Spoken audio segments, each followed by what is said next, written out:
Hello friends, welcome to Health, Music and Fitness channel.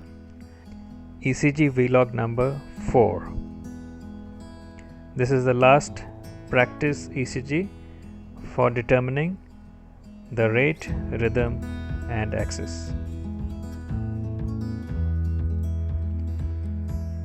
You may pause this ECG at this point and analyze it for 2 to 3 minutes and then play the video so that we can see what your findings were and what my findings are, and you can pause it right now.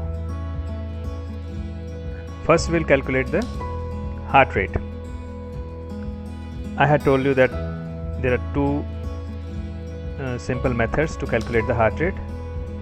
Divide 300 by number of big squares between the 2 RR intervals, or divide 1500 by number of small squares between the 2 RR intervals.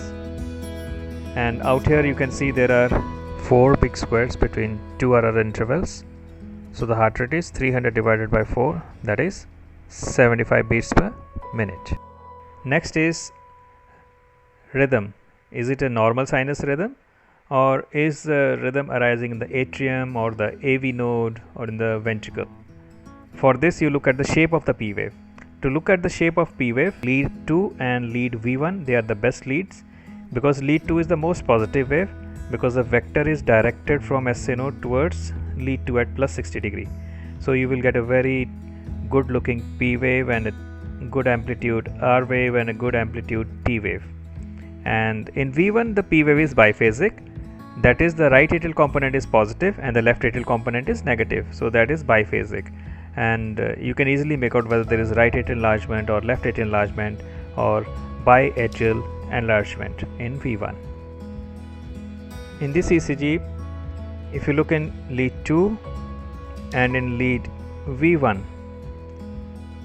there is a normal looking P wave in lead 2, and in lead V1 if you see, the negative component of the P, that is the left atrial component, is more prominent. You can see a very little positive component of the P in V1 and the majority of the P wave is negative. So you can say there is a left atrial enlargement. If the impulse is arising from the ventricles, you will not see any P wave, plus the QRS complexes will be more than 3 small square, that is 0.12 seconds. And if the impulse is arising from the AV node, then also you won't see any P wave, or you might see a retrogradely conducted P wave as upright P in AVR. So always look in AVR, and if you see a P wave which is upright in AVR, you should always entertain the possibility of a junctional rhythm.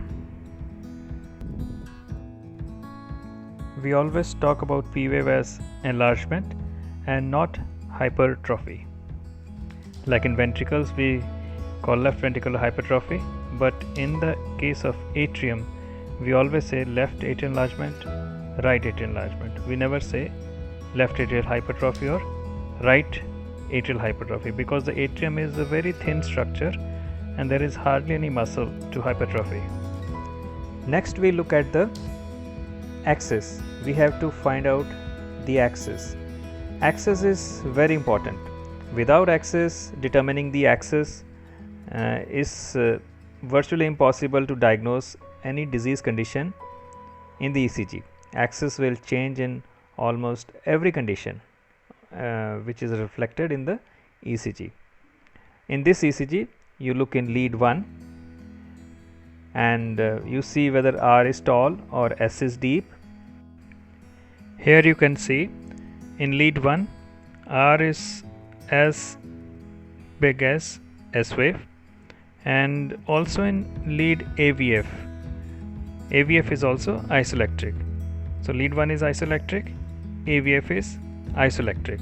So in this case it is impossible to comment on the axis, and in this case we say axis is indeterminate. Indeterminate axis can be caused by ventricular rhythms or certain congenital heart diseases. So to conclude, this is a normal sinus rhythm with a heart rate of 75 beats per minute and axis is indeterminate.